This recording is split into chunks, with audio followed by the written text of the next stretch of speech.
Hola, ¿qué tal? ¿Cómo están? Buenos días, bienvenidas, bienvenidos. Comienza Asturias al Día. Hoy es jueves 26 de junio.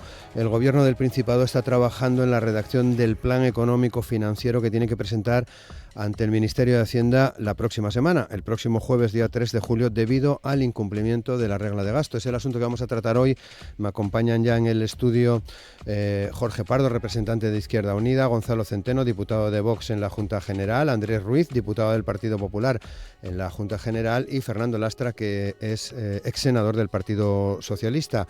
Con ellos queremos saber qué opinan sobre esta situación que se genera al no cumplir el Principado con la regla de gasto, superando en un 2,6% la tasa máxima de crecimiento que podía experimentar el gasto no financiero con respecto al año anterior, puesto que registró un aumento del 9,3%, lo que en términos absolutos supone 287 millones de euros. En su intervención en la Junta General esta semana, el consejero de Hacienda, Guillermo Peláez, quitó hierro a este asunto, afirmando que las cuentas del Principado están saneadas y que los objetivos de deuda y déficit quedarán sobradamente cumplidos.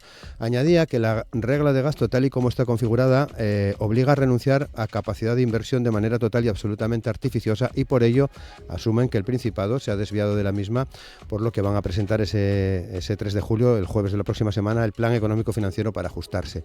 La Consejería de Hacienda aclara que ese plan de ajuste no implica compensar los 287 millones de desvío cuantificados el año pasado, sino que obliga al Gobierno a ofrecer certezas de que la Administración autonómica sí acatará esta norma en el ejercicio en curso. El Principado pretende identificar en este plan económico financiero pequeñas inejecuciones, ahorros o sobrantes que hayan podido aflorar en esta primera mitad del año o que se prevea que puedan darse en lo que queda de ejercicio, para que no computen como gasto. También señala que se garantizan todas las inversiones comprometidas. Como les digo, es el asunto que vamos a tratar en el programa de hoy. Saludamos ya a nuestros invitados en cuestión de segundos. Asturias al Día, con Roberto Pato. Y con Amor Argüelles en el control de sonido, saludamos a Jorge Pardo. ¿Qué tal, Jorge? ¿Cómo estás? Muy buenos días. Encantado, como siempre. Muchas gracias. Gonzalo Centeno, diputado de Vox. Hola, ¿qué tal? ¿Cómo estás? Días, buenos días. De los oyentes. Andrés Ruiz, ¿qué tal? ¿Cómo estás? Buenos días. Muchas gracias. Fernando Lastra, ¿qué tal? Buenos días. Hola, buenos días. Muchas gracias. Bueno, son declaraciones que citábamos en la introducción del consejero de Hacienda en la Junta General, Andrés, a preguntas que planteabas en la Cámara, en el Parlamento, en relación a esta situación. Hay 13 comunidades afectadas. Creo que incluso la propia Administración Central también ha superado en este caso la regla de gasto de la Administración Central, pero vamos a lo que nos ocupa, que es ese desvío de la regla de gasto, ese incumplimiento aquí en Asturias con esos 287 millones. En una primera intervención me gustaría saber, ¿qué opinión tienes? ¿Por qué se produce esto? ¿A qué nos lleva esto? ¿Cómo afecta esto a la ciudadanía? Que son preguntas que haremos luego también al resto de invitados, claro. Bueno, Roberto, en primer lugar, el incumplimiento de la regla de gasto, como bien has dicho, no es un caso aislado del Principado de Asturias, pero no por no ser un caso aislado significa que pueda ser menos preocupante. Yo no sé si grave, hablamos de preocupante, porque es preocupante que el Principado de Asturias haya incumplido la regla de gasto con casi 4 veces más casi de lo permitido. De ese 2,6 hemos cerrado con un aumento del gasto del 9,3%. ¿Eso qué significa? Bueno, pues significa que el dinero que se ha ingresado frente al que se ha gastado en el cierre del ejercicio 2024 presenta una desviación por encima del tope legal que marca la ley orgánica, en este caso de estabilidad presupuestaria y suficiencia financiera. ¿De dónde viene? Esto viene de una baja ejecución en el año 2023 de las inversiones. El Partido Popular ya advirtió con el cierre del año 2023 que esa baja ejecución de las inversiones traería complicaciones, ya no solo por la falta de las obras comprometidas, de las infraestructuras comprometidas, sino también porque podría suponer problemas financieros dentro del Principado. Y ahora viene la realidad. ¿Qué significa eso del plan económico y financiero? Significa que el Principado de Asturias tiene que remitir, y lo hará al parecer el 3 de julio, un borrador por el cual debe de cuadrar sus cuentas dentro de los límites de la estabilidad presupuestaria, dentro de los límites marcados para la estabilidad presupuestaria. Eso solo se puede hacer mediante 3 formas.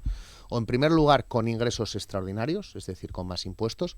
En segundo lugar, con la contención del gasto, ¿vale? Con posiblemente menos inversión, dado que se están comprometiendo a mayor gasto corriente. O, en tercer lugar, con lo que se llama la no disponibilidad de créditos. La no disponibilidad de créditos es exactamente que partidas presupuestarias que se han incluido en los presupuestos del año 2025 simplemente se eliminan del presupuesto, digamos que se dejan en un limbo que no se va a ejecutar. Bueno, esto tampoco es muy nuevo para el Gobierno. Llegados a este punto solo hay tres opciones. Por tanto, lo que sí nos gustaría es que el señor Peláez, que va a aprovechar, por supuesto, a presentar el plan económico y financiero el 3 de julio, para que no haya control parlamentario sobre él hasta bien entrado septiembre, da hasta vergüenza decir esto, ¿eh? El Partido Popular propuso que julio fuese hábil. Bueno, pues lo va a presentar y nos gustaría que dijese cómo va a hacer ese ajuste, porque, repetimos, el ajuste solo tiene 3 vías, además dentro de la propia Ley Orgánica de Estabilidad Presupuestaria. Por tanto, eso es lo que nos preocupa. ¿Que es un asunto grave por el cual las cuentas del Principado penden de un hilo? No intentemos caricaturizar esto. Es un asunto preocupante porque compromete la inversión, porque puede comprometer subidas de impuestos y también porque puede comprometer las promesas, especialmente salariales, al personal de la Administración y, más concretamente en este caso, las que ya están firmadas para el personal de la educación para desconvocar la huelga. Eso es lo que nos preocupa.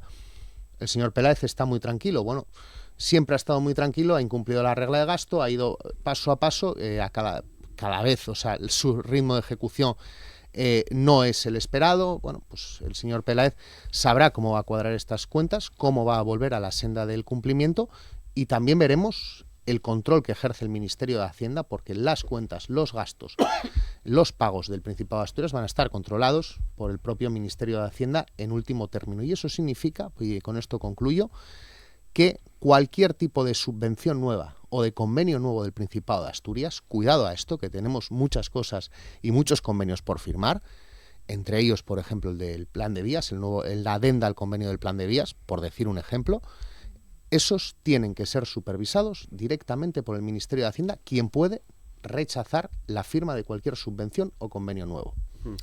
Gonzalo Centeno, diputado de Vox. Buenos días. Acércate al micro, por favor, sí. Ahí, muy bien.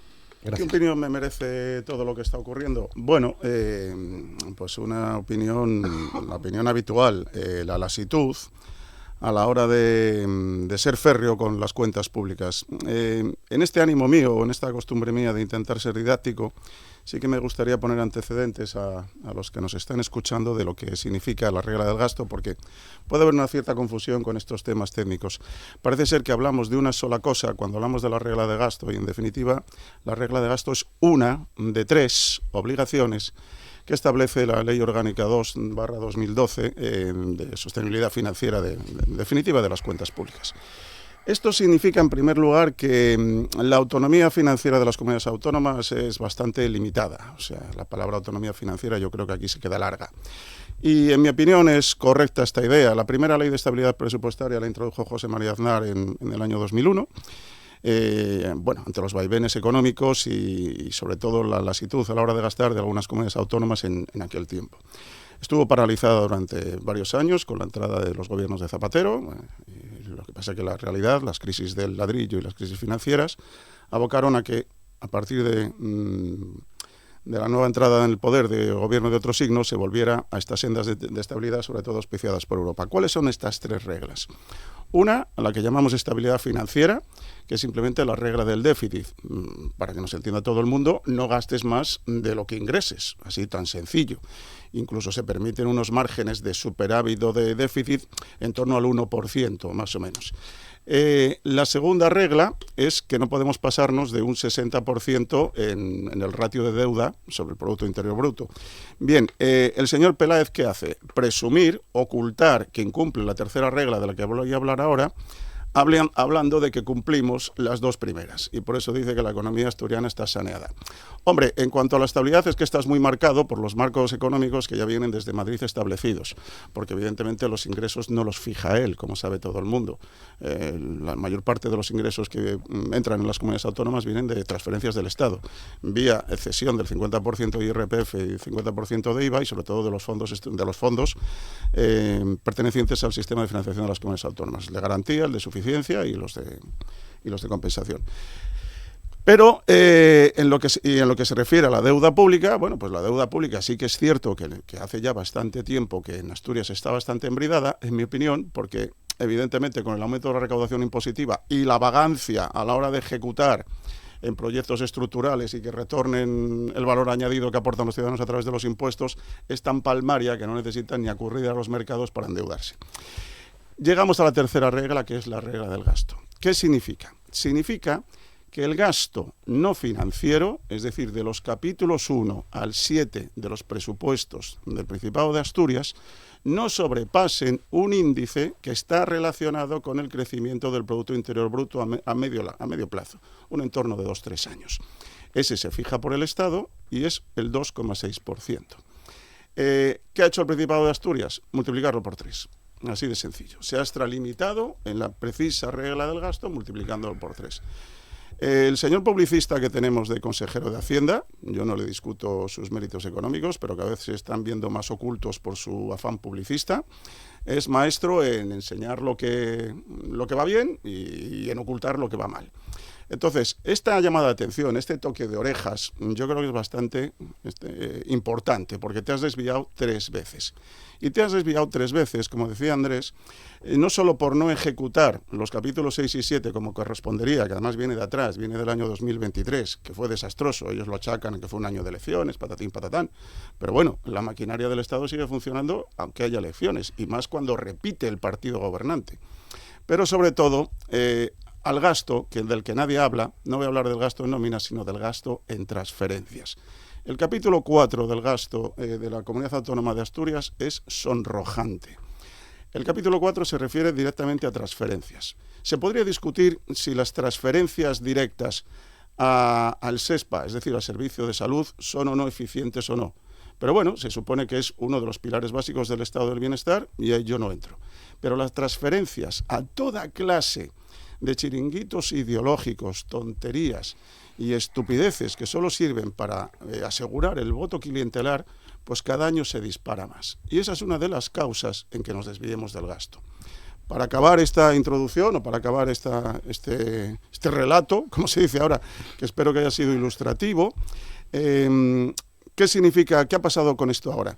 Bueno, en realidad esto para la comunidad autónoma tampoco va a ser una cuestión gorda, porque como ocurre con la mayoría de las leyes que afectan a otros estamentos del Estado, no hay sanción por incumplimiento. Es decir, aquí el Ministerio de Hacienda lo que ha dado es un toque de orejas y ha dicho al señor Peláez, oiga, usted tiene que elaborar los presupuestos del 25. Con los del 24 ya se ha saltado toda una ley orgánica. Presénteme usted un plan donde indique que no va a volver a ocurrir. Esto como los niños pequeños. Ponme aquí unas líneas para que no vuelva a ocurrir. No vamos a tener que devolver, que nadie se asuste, 286 millones porque no se han gastado, no se han ejecutado o se han ejecutado en tonterías, en las típicas transferencias. No, lo que le está obligando es al señor consejero de Hacienda a hacer un plan que, como decía Andrés, esto es lo más sorprendente, no nos vamos a enterar si él no quiere hasta septiembre, o no vamos a poder discutirlo, nos vamos a enterar por la prensa hasta septiembre, y a la espera de lo que nos digan. ¿Qué va a ocurrir al final? Pues nada, que el presupuesto se elaborará como todos los años, prácticamente cogiendo el presupuesto del año anterior, multiplicándolo por el IPC, respetando estos estándares que nos pone la ley orgánica de estabilidad, y con 3 o 4 pinceladas más de maquillaje, como es habitual. Jorge. Bueno, yo tenía un profesor de Derecho Constitucional, don Ramón Punset, que cuando nos estaba explicando en los inicios la Constitución decía, bueno, si esto es complicado, cuando vayamos a estudiar teoría del Estado es chino superior. Bueno, pues lo que acabamos de escuchar es chino superior. Vamos a intentar rebajar... También fue profesor mío, y bueno, además. A ver, en el año 2011... antes de 2010-2011, con todo el asunto de la crisis, la famosa crisis de las subprimes, hubo un gran acuerdo político en el que nosotros éramos discrepantes, que planteó la reforma de la Constitución, el artículo 135, y la obsesión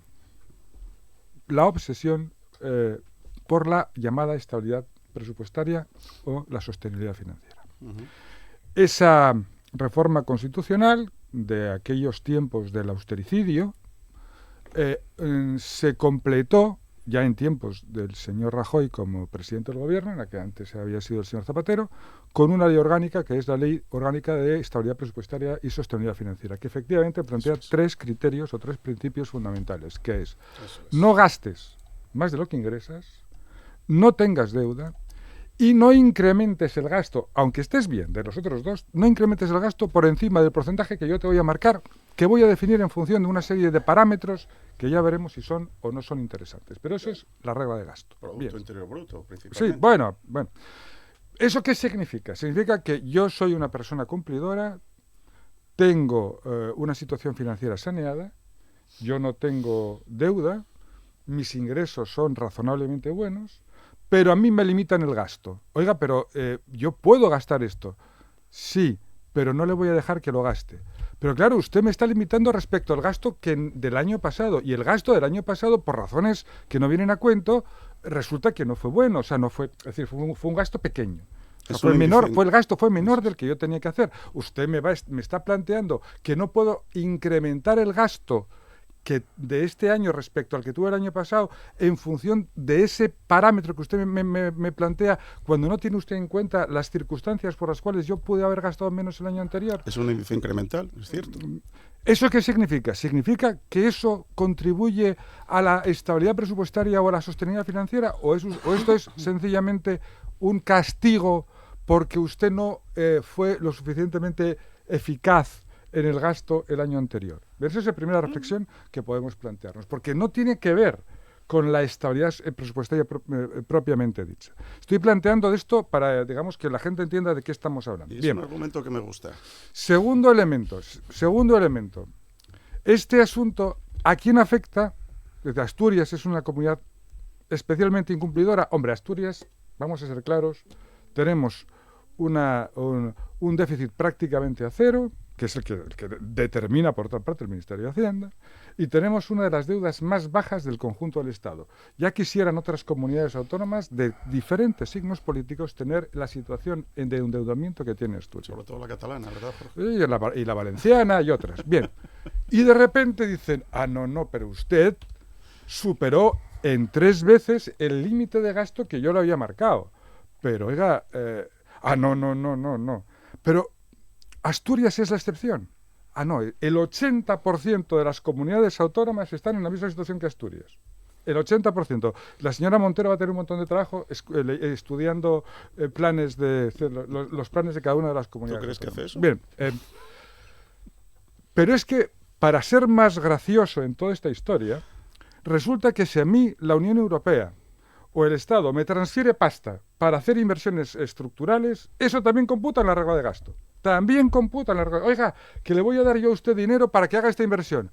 Hospi, pero aunque ese dinero se lo doy yo, es decir, puede abocarle a un problema de estabilidad presupuestaria. Es decir, ¿cómo que si me está usted dando este dinero, si me lo da usted, cómo me va a generar a mí un problema de naturaleza presupuestaria o de naturaleza financiera? Pues sí, ¿por qué? Porque así está establecido en la ley orgánica.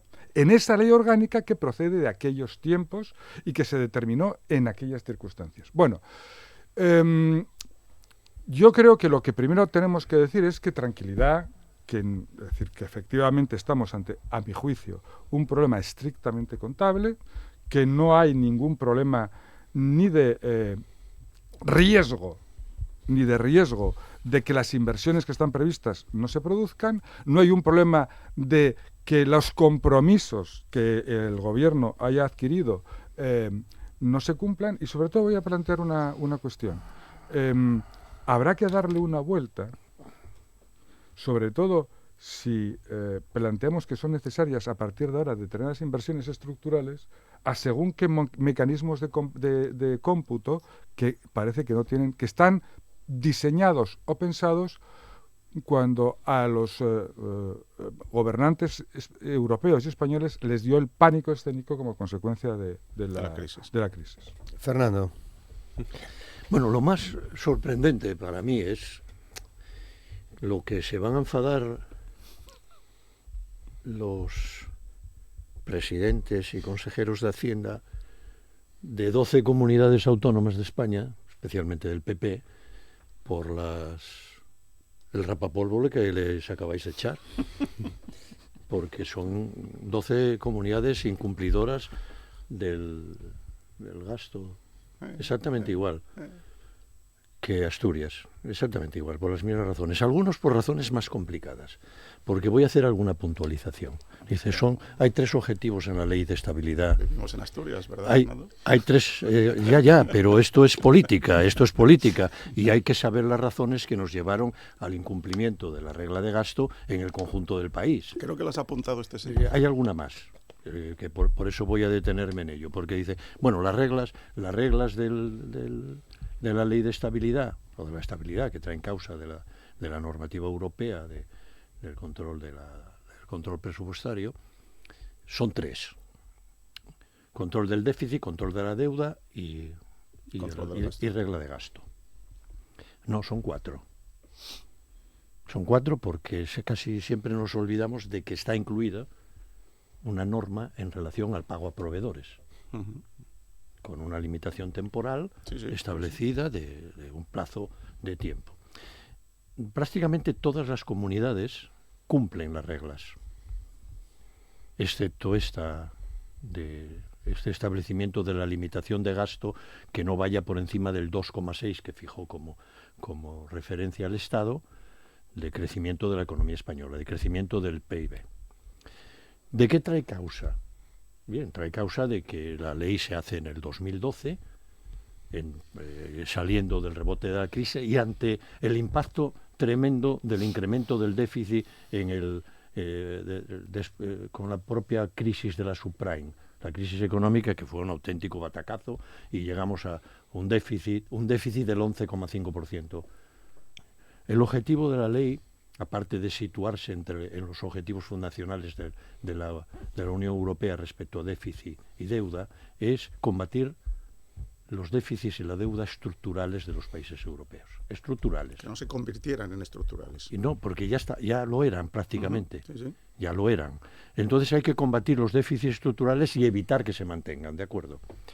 Y entonces se reforma la Constitución, el artículo 135, se sitúan una serie de prioridades y se ajusta.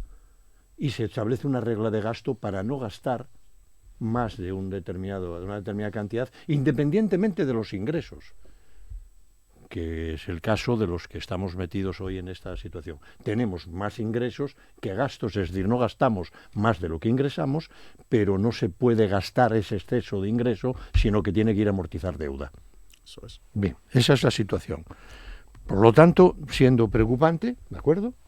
No es grave, porque no es estructural, es coyuntural. Porque ¿qué ha pasado en el 24? Pues en el 24 ha pasado varias cosas que han afectado, en este caso, a todas las comunidades autónomas y también al Estado, y mucho a los ayuntamientos, que ha habido ingresos extraordinarios provenientes de la liquidación del sistema de financiación que se hace cada 2 años. ¿Y sabes por qué? Hay unos ingresos extraordinarios. Bueno, porque la liquidación ya nos ha dado... Por la inflación. No, porque por el mecanismo de las entregas a cuenta. Sí. Porque cuando te hacen una entrega a cuenta te la hacen sobre una estimación. Y si te han entregado más dinero del que debían, tienes que devolver. Y si te han entregado menos, recibes dinero. Hemos recibido 400 millones. Básicamente lo mismo que nos hemos excedido, básicamente, en términos de variación 2023-2024. Básicamente lo mismo. Pero no fue solo eso. El problema es la estructura del gasto que tienen las comunidades autónomas, cómo se distribuye en el tiempo. Porque el gasto de inversión necesita planificación, es decir, proyecto, licitación, ejecución. Y todo esto se deriva en un tiempo que está siendo afectado por otra crisis, por la guerra y por la crisis energética. La subida de los costes de las... Bueno, entonces nos ha afectado a todos y nos han pedido que elaboremos un plan económico financiero. No hay un ajuste. No hay un ajuste, ni estamos intervenidos, ni cosas... No me refiero a usted. Yo no lo he dicho. Estoy hablando salva veritate, para decirlo. De tú, por favor. No estamos en ese ajuste. Las circunstancias en las que se tiene que elaborar el plan económico financiero están perfectamente establecidas en el artículo 21. Y si hay alguna preocupación a futuro, yo tengo una propuesta que hacerles y se la haré dentro de un momento. Gonzalo. Simplemente quería apuntar que Jorge Pando, no sé si lo he dicho de forma consciente o inconsciente, yo creo, conociéndolo, yo creo que lo primero, es muy posible, o si no certero, de que la desviación sea también culpa del gestor, que es de lo que aquí nadie está hablando, ¿eh? Culpa del gestor. O sea, sí que estoy de acuerdo en lo que ha dicho tanto Andrés como Fernando, que esto no es el apocalipsis, ¿vale? No, entre otras cosas, porque la ley se le olvidó de establecer un sistema de infracciones o sanciones, aunque fueran levísimas, si incumplías todo esto. Como ocurre con el artículo... Pues hay lo que llaman medidas coercitivas en el artículo 26. Bueno, sí, ya, pero político a político, a ver quién le pone el cascabel al gato. Igual como el 134 de la Constitución, cuando no presentas durante 2 años los presupuestos generales del Estado. Lo mismo, que alguien me busque la sanción para todo esto. Pero bueno, lo que iba... Que Fernando es maestro en despistarme. Bueno, vamos a ver, a lo que iba. Y si nos planteamos que la culpa no es tanto por estos ingresos extraordinarios que procedan de Europa, sino que es culpa del gestor que no ejecuta. ¿Y si nos preocupamos desde el lado de los ingresos? Porque sí, yo puedo estar de acuerdo en que el sistema de la financiación de las comunidades autónomas, como sabe todo el mundo, los recursos propios en porcentajes, en términos relativos, son ridículos y prácticamente todo viene de transferencias del Estado. Transferencias de los grandes impuestos que están cedidos al 50% en su recaudación, no en su gestión, y de los fondos de los que he hablado antes del sistema de financiación. Y eso no deja de ser una estimación, pero ya llevamos muchos años con el sistema de estimaciones y yo creo que en el Ministerio de Economía y Hacienda y sobre todo el Instituto Nacional de Estadística ya saben bastante bien, sobre todo por la experiencia, acertar con esas estimaciones, salvo hecatombes como la crisis de la subprime.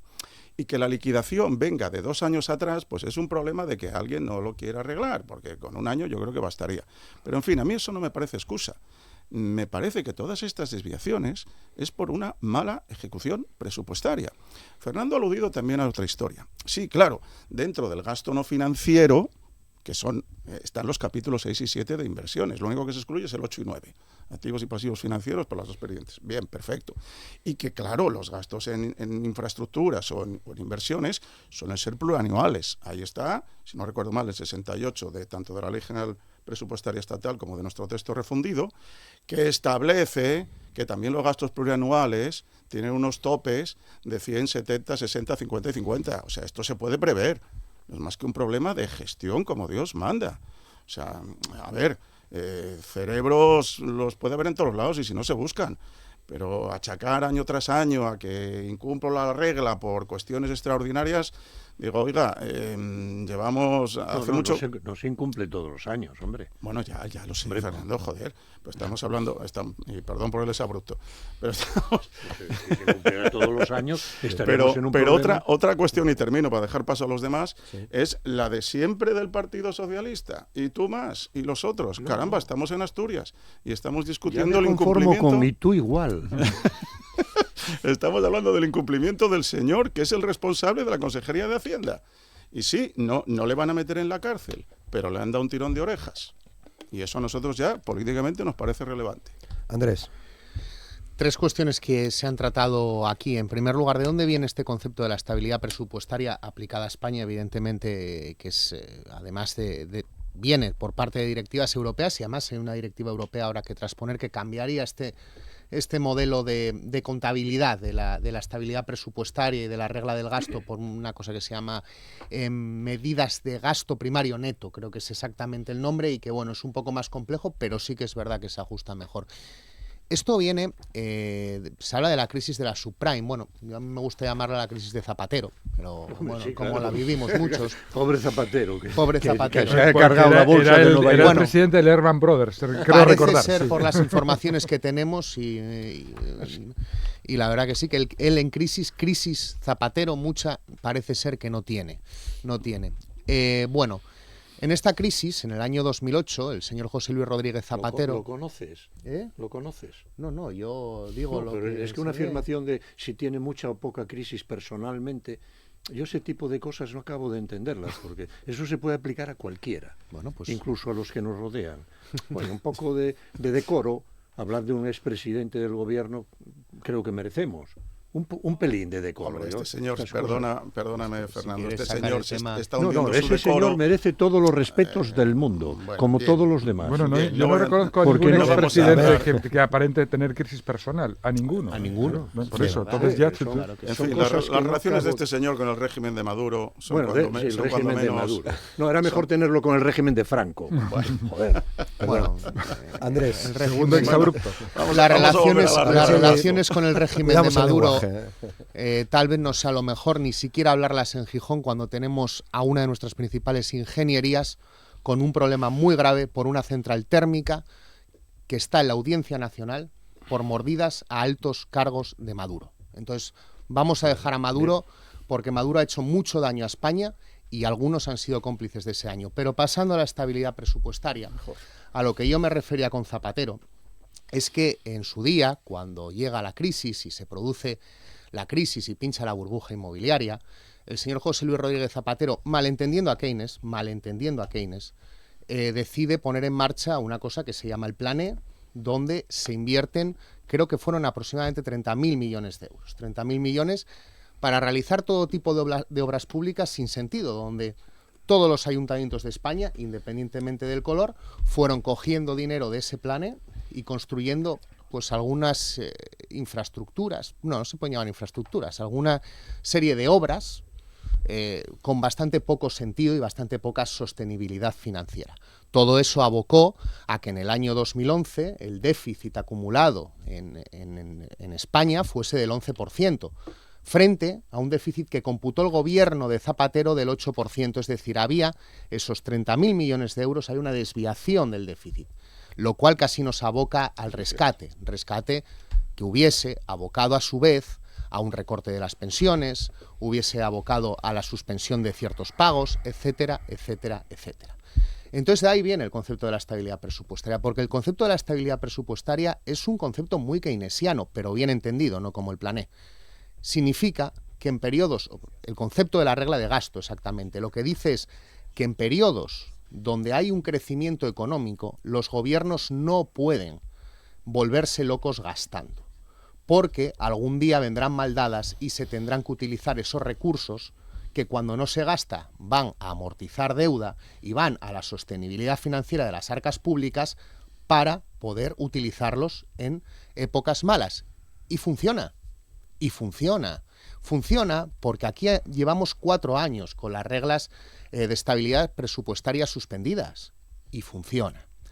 Y funciona porque durante estos 4 años todos los gobiernos autonómicos, los gobiernos municipales no, porque tienen un cerco mucho más grande que creo que también hay que tratar, pudieron suspender esas reglas fiscales y en una crisis sobrevenida como la de la pandemia, pudieron utilizar esos recursos, pudimos recurrir como Estado al endeudamiento tal vez un poco desacerbado, se pudieron generar déficits mayores.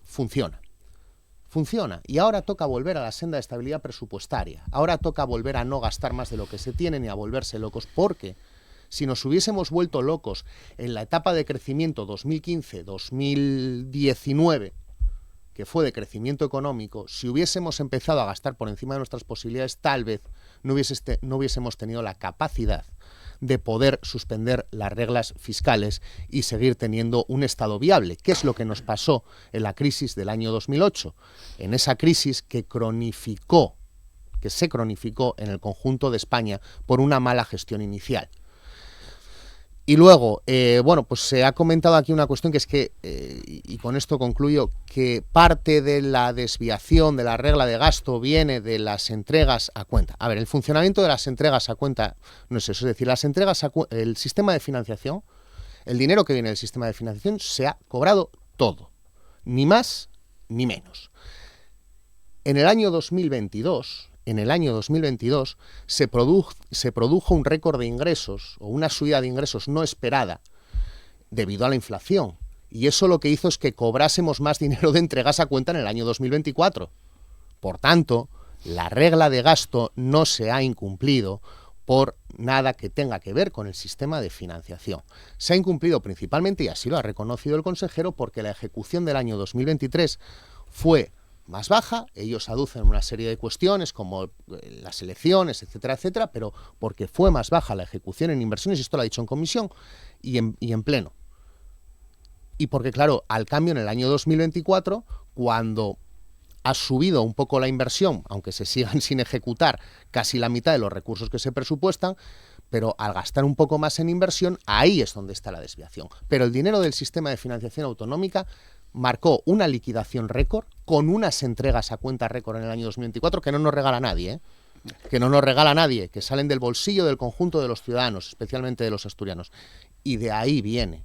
No tiene nada que ver el sistema de financiación, ni hay ninguna culpabilidad externa. La principal es una variación de la ejecución presupuestaria 2023-2024, como así ha reconocido el propio consejero en 2 ocasiones, el lunes en comisión y el martes en pleno. Fernando. No, yo no atribuyo a las entregas a cuentas lo que sí hablé es del impacto que tiene sobre los ingresos. Un ingreso extraordinario de 400 millones. Venga de donde venga. En este caso viene de la liquidación del sistema de financiación del año 22, porque se hace cada 2 años. Pero eso puede afectar a la primera regla, Fernando, a la del déficit, no a la del no tanto a la del déficit. ¿Tuvimos superávit? Sí, tenemos el 0,86 de superávit porque la gestión es sostenible. Porque ese es el asunto, esa es la conclusión. Por el ingreso extraordinario, hombre, por el ingreso extraordinario. La ejecución es sostenible porque el gasto no crece por encima de los ingresos estructurales del Principado. Y eso entonces hace que las finanzas sean sostenibles y no estemos en una situación de crisis. ¿Cuál es la explicación para el resto de las comunidades autónomas donde gobierna el PP? Yo le recomendaría que fuera a darles estas explicaciones a sus compañeros del Partido Popular que tienen el mismo problema y que les explique lo bien que gestionó la crisis el gobierno del PP a partir del 2012 frente al problema que hubo para resolver con un método keynesiano de 30.000 millones que salvó a miles de empresas pequeñas que se dedicaron a abordar la obra pública de los ayuntamientos. Porque ¿estás hablando del plan E? ¿En serio? Sí, claro, que es que yo lo defiendo, porque además no solo hubo un plan E, sino que hubo un plan A en Asturias. Sí. Que hubo un plan A, porque además no hubo rescate. Dice, es que nos hemos librado del rescate. Claro que hubo rescate, pero hubo rescate derivado de la crisis inmobiliaria, y en ese momento se rescató una cosa, porque lo que se rescató debido a la crisis inmobiliaria, el efecto que tuvo sobre Europa. ¿A quién se rescató en España? Al que prestaba el dinero, no al que tenía el piso. 800.000 personas. ¿Cuántos familias perdona un momento, ¿cuántos bancos se rescataron? No, rescataron al prestamista. No dije bancos, porque la mayor parte de ellos eran cajas de ahorros. Exactamente. ¿Quién gobernaba las cajas de ahorros? Pero los bancos también. ¿Quién estaba sentado en los consejos de las cajas de ahorros? Los bancos también, la mayor parte de España, el Partido Popular. Sí. Bueno, yo me quedo con políticos. O hábleme usted de Bancaja. Hábleme usted de las cajas de Galicia, hábleme usted de las cajas de Levante y Castilla-La Mancha. ¿Quién estaba sentado en Caja Madrid? Claro, un señor que ahora anda por la OTAN diciendo que no firma el 5%. Rodrigo Rato. Y un señor que ahora anda por la OTAN. Hombre, pertenecer a una asamblea de una caja de ahorros debe atribuirle a uno Fernando, mucha las cajas de ahorros se las cargaron sobre la la gestión, los políticos. Pero es que el problema es que 800.000 personas familias perdieron la vivienda. Y los ingresos estructurales de las comunidades autónomas dependen de la evolución de la economía, especialmente porque recaudamos IVA, que va al consumo, y de la evolución del empleo, del IRPF. Lo trágico es que ningún gobierno embridara a la banca cuando prestaba préstamos hipotecarios al 120% del valor de la vivienda. Eso fue lo trágico. ¿Y quién lo toleró? No, aquí hasta el Sun Corda, ¿Quién compañero. lo toleró? No, ahora no repartamos las cosas. Claro, Zapatero pasaba por ahora allí. no repartamos ¿Quién estaba en el 2008 y en el 2009 claro, en el poder? Y la crisis que sufrieron la crisis inmobiliaria que sufrieron 800.000 familias que perdieron la vivienda. Pero eso es lo trágico, eso nadie te lo discute. Y eso no tiene impacto sobre los ingresos de las comunidades autónomas. Los señores del bipartidismo no hicieron absolutamente nada. Nada. Ahora es el bipartidismo. Nada. Jorge, adelante. Bueno, ya lo sé, ya. Vamos a intentar volver a aterrizar. Vamos a intentar. Y lo primero que habría que decir es, es curioso, es decir, esta regla se acaba de, se acaba de reactivar. Estuvo 4 años suspendida. Si esta regla hubiera estado vigente durante la crisis del COVID, no habríamos podido abordarla de ninguna manera. ¿Qué quiero decir con eso? Quiero decir con eso que esta regla, como las que se derivan de la Ley Orgánica de Estabilidad Financiera y de Estabilidad Presupuestaria y Sostenibilidad Financiera, como las que se derivan de la aplicación del 135 de la Constitución, es decir, se derivan de esa paranoia austericida que determinó cuáles tenían que ser las políticas del conjunto de la Unión Europea en aquel tiempo. Con la crisis del COVID, es decir, la Unión Europea cambió radicalmente el planteamiento político.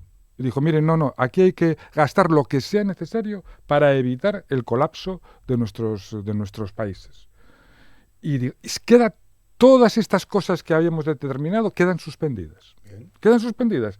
Olvídense ustedes de esa paranoia austericida. Ahora vamos a utilizar otros criterios. Porque, insisto, si se hubieran aplicado los criterios que están en el 135 de la Constitución y en la Ley Orgánica, hubiera sido una catástrofe. Bien, señalado eso. Siguiente cuestión.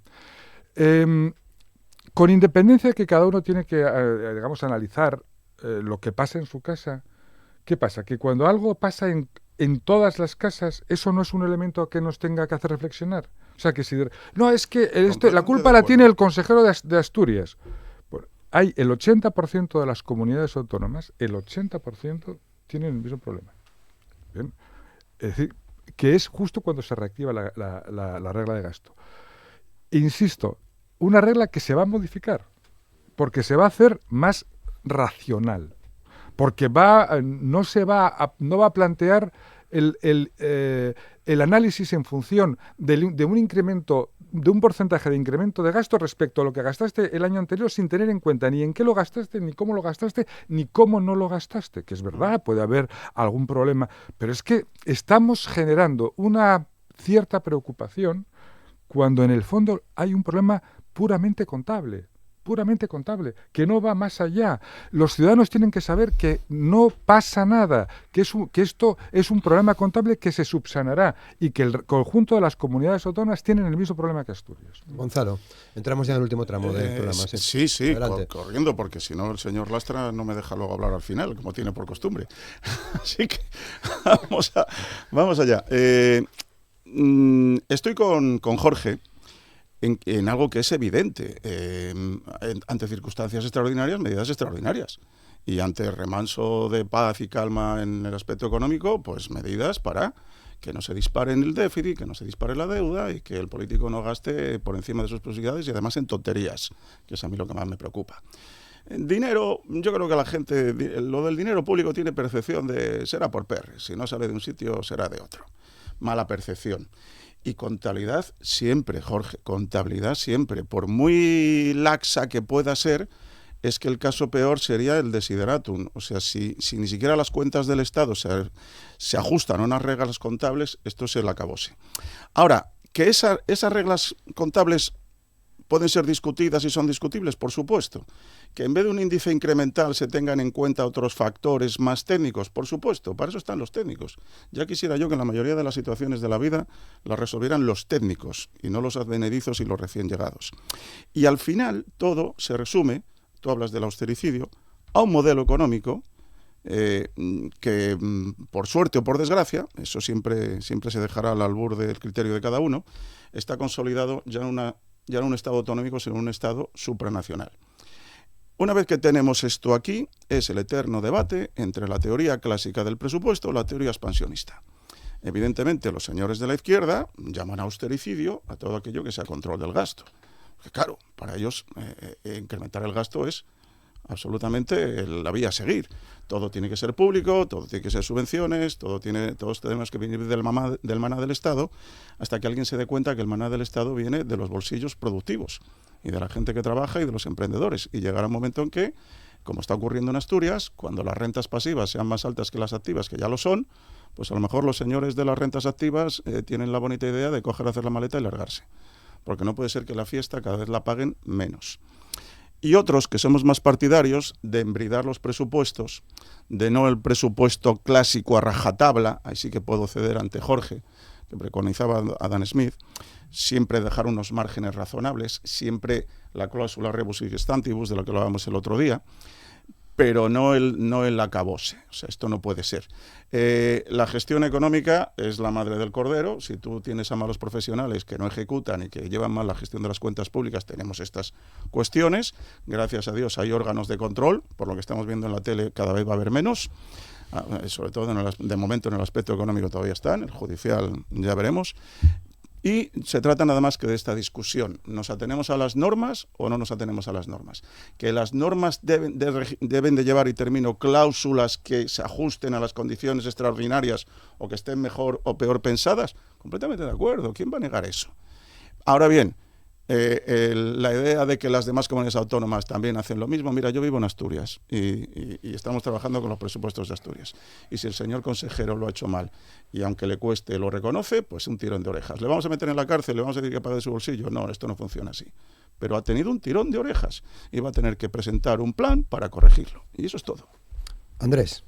Bueno, como ya había comentado un poco y a raíz de lo que dice Jorge, las reglas fiscales, aunque parezca una contradicción en sí, las reglas de estabilidad presupuestaria están puestas para poder incumplirlas o suspenderlas en momentos de crisis. O sea, esa es la concepción pura y dura de las reglas de estabilidad presupuestaria, aunque parezca una paradoja en sí. Por tanto, bueno, claro, llegó una crisis y se suspendieron por parte de la Unión Europea y también por parte del Gobierno de España las reglas de estabilidad presupuestaria, y ahora se tiene que volver a cumplir en el año 2024. En segundo lugar, hablamos de la respuesta europea a la crisis del COVID. Sí, hubo un desembolso de grandes cantidades de dinero, pero también asociadas a una serie de hitos que tienen que cumplir los estados de reformas estructurales. Cuidado, donde está mercado laboral, donde están pensiones, donde está modelo asistencial, etcétera, etcétera, etcétera, y que se están cumpliendo y algunas quedan por cumplir. Vamos a ver si el señor Sánchez tiene tiempo acaso para cumplir alguna más. Yo tengo ciertas dudas, aunque bueno, ahora está entretenido peleándose con Donald Trump. Y luego, por último, sí que es verdad que lo más preocupante de incumplir la regla de gasto es las consecuencias del plan económico y financiero. ¿Y por qué?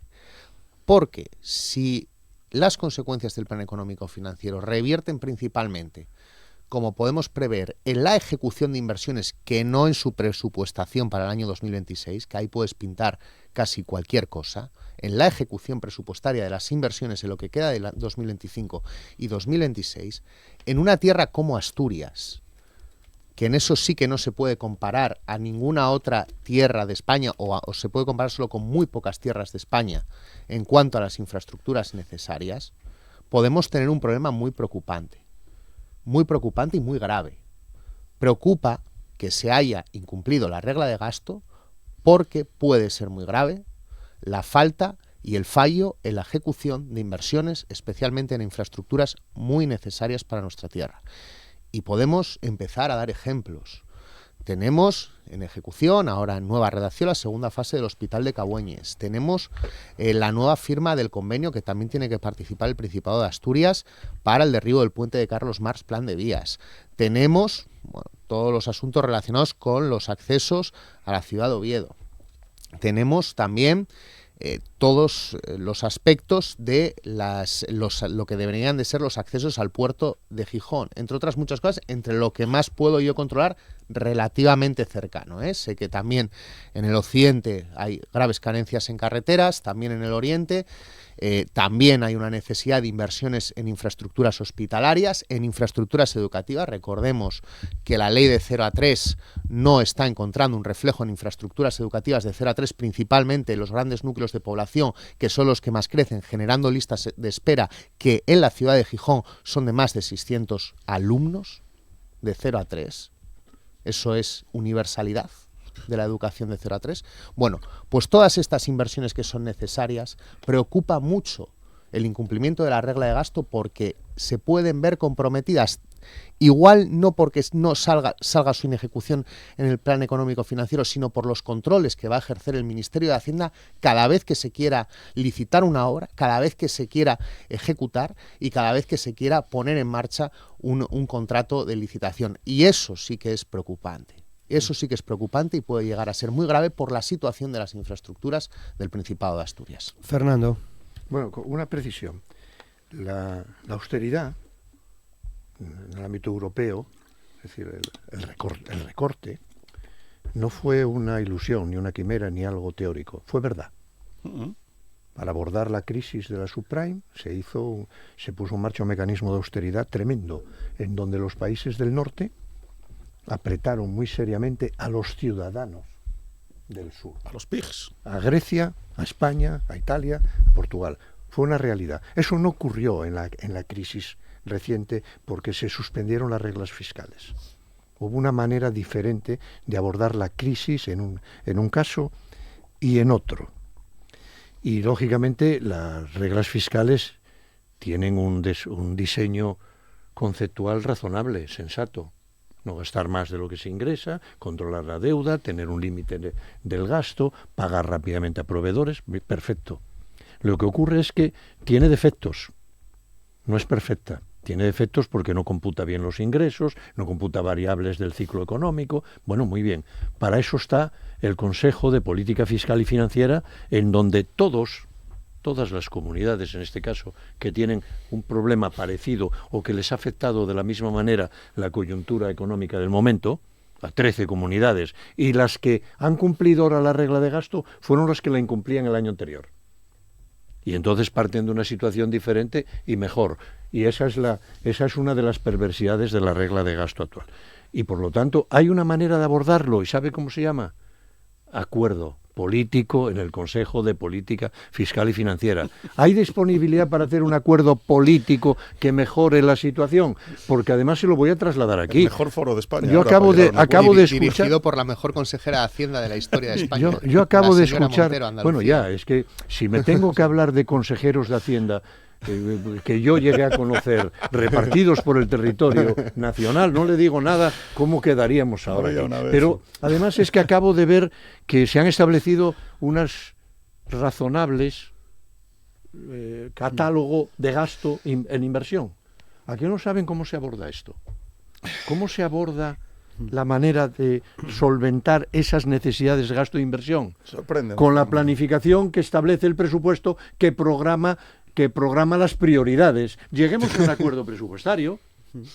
Establezcamos un acuerdo presupuestario alguna vez, hombre. Bien. Alguna vez que establezca las prioridades de gasto que solvente este problema. Pues estupendo. Déjame un minuto para Digámosle a los Jorge, ciudadanos Fernando, sí, que tenemos que llegar a un acuerdo presupuestario. Jorge, ya para terminar.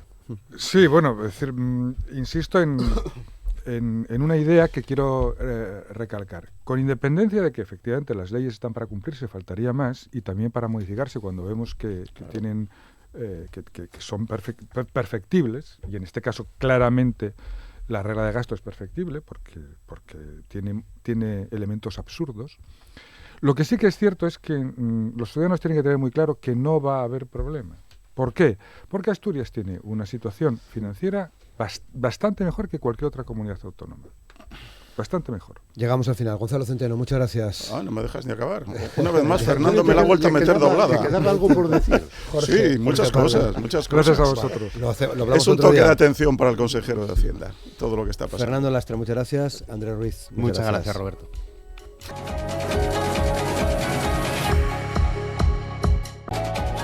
Hoy en la entrevista de Asturias al Día vamos a charlar con Gilberto Barbón, que es el presidente de la banda de música de La Viana, con Jesús Enrique García, que es el director de la banda, porque este próximo domingo, día 29 de junio, la banda de La Viana organiza su 16º Festival Nacional de Bandas de Música, una actividad tradicional. Ya llevan evidentemente 16 años organizando este festival, que como novedad cambia de fecha, se adelanta en el tiempo a este último domingo del mes de julio, pero también con un interesante programa de actividades que vamos a comentar en la entrevista. Saludamos a Gilberto Barbón. ¿Qué tal, Gilberto? ¿Cómo estás? Buenos días, Roberto. Buenos días, Bien, muchas bien. gracias. Gracias por Y invitarnos. Jesús Enrique García, director de la banda. ¿Qué tal? ¿Cómo estás, Chus? Muchas gracias. Buenos días. Bueno, te Roberto. llamo Chus ya, Sí, ¿no? sí, Porque sí, lo no de te Jesús preocupes. Enrique suena Muy largo. Suena largo.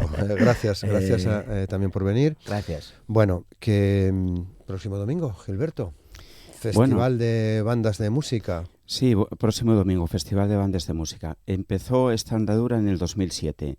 En realidad llevaríamos 18 años. Hubo un pequeño parón por culpa de la pandemia y bueno, aquí estamos, tirando por ello y luchando para que haga una actividad más cultural en Pola de la Viana, una actividad del verano que me parece muy importante y que espero que asista mucha gente a ver este festival que celebramos el domingo. Vale, luego comentamos el programa, pero dices 18, pero si echamos la vista atrás, habría muchos más, porque recuerdo... Yo creo que ya en la segunda mitad de los 80, en algunos años 90, se celebraba también este festival o algo que podría ser como un festival de música, ¿no? De bandas de música. Sí, Asturias, por suerte, tiene bastante cultura musical de banda. Tenemos ahora en la actualidad 17 bandas. Y había unas 18 en los 80, 90, había el Festival de Bandas de Música del Principado de Asturias. Había una federación que fue una pena que se perdió. Vale. Que itineraba, entiendo. Sí, itineraba por todos los concejos donde había bandas de música. Y estaba muy bien porque estaban representados todos los concejos que tenían banda y ahí vías, te encontrabas con todos los músicos y la calidad y el nivel que había en Asturias de las bandas. Desde luego.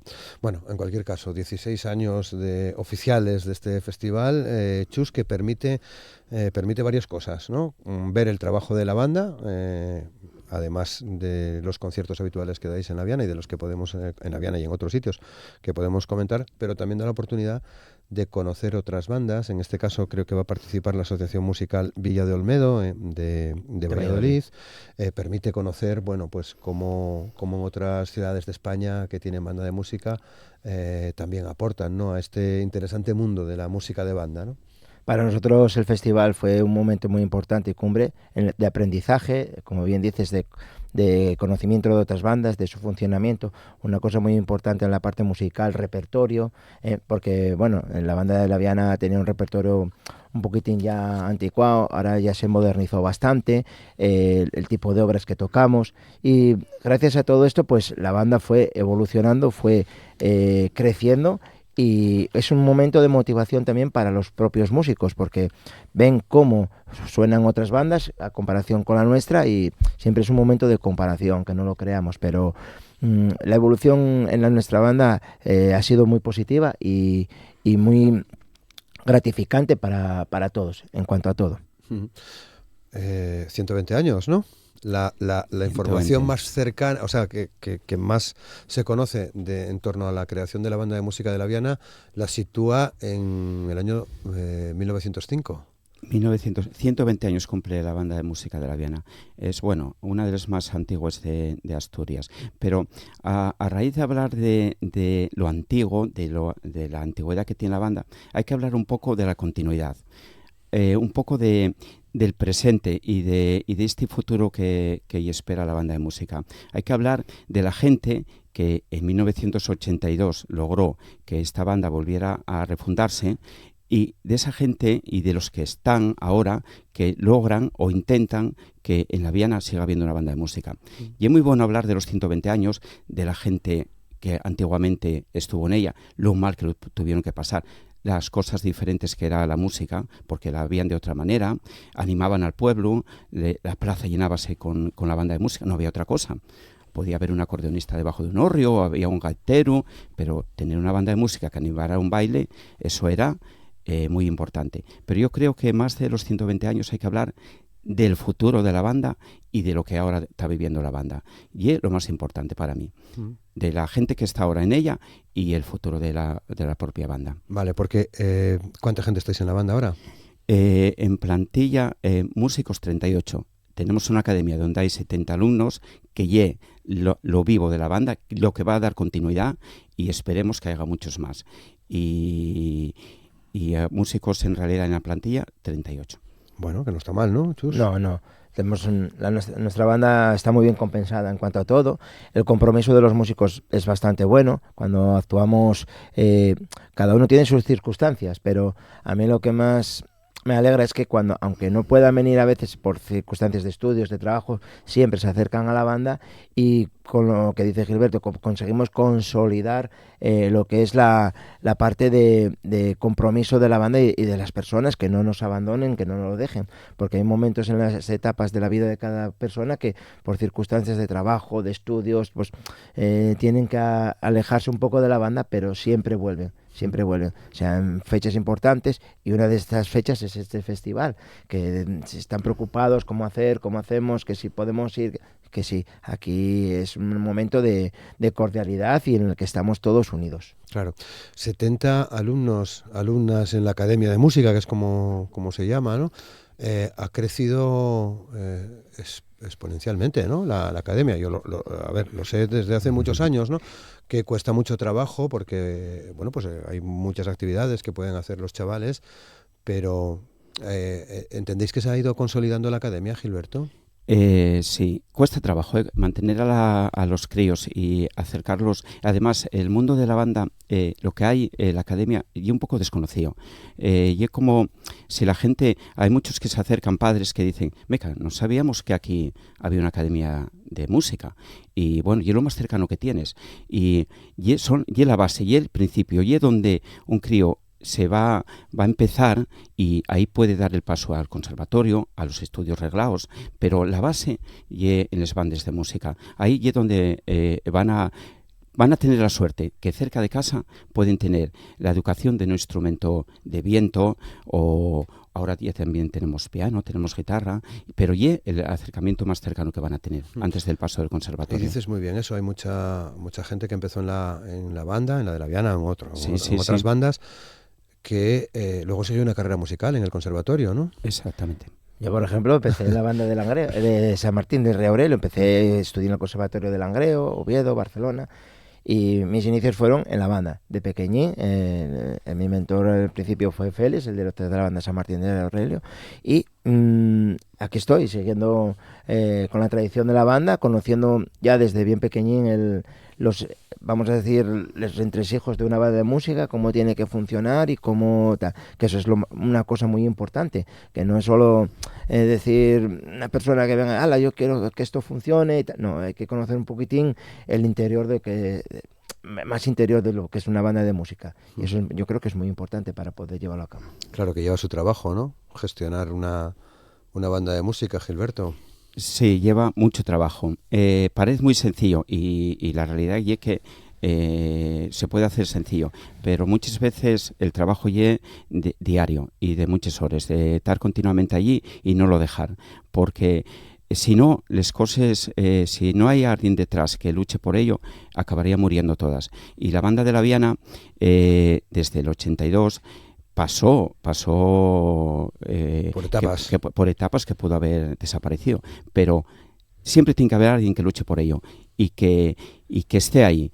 Y ya te digo, los comienzos son difíciles, pero que continúe y es más difícil todavía, mucho más difícil. Claro, te refieres hablamos luego del presente y del futuro, pero sí. Te refieres al 82 porque es cuando tú llegas a la banda, Gilberto, que eras un guaje, ¿no? Sí, en el 82, bueno, el 82 fue cuando se refundó.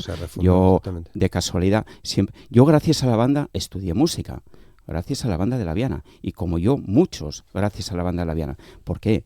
Porque yo siempre me gustó, pero no había forma empecé con una chavala que se llamaba Terucci, que estaba junto a la estación del tren de Febe, ahí comencé yo, de muy crío, pero bueno, tuve con ella una temporada y se perdió, ya no me podían mandar a ningún lado, y un día de casualidad que estoy en la Pola, pues encuentro la banda de música, que estaban haciendo una banda de música, me acerqué, ahí estaba un señor que se llamaba Fredo, estaba Mediavilla, andaba por ahí Enrique, que era el director, Carlos, y me quedé. Y hasta hoy, ya te digo, si no hay alguien que haga continuidad a las cosas, acaban desapareciendo.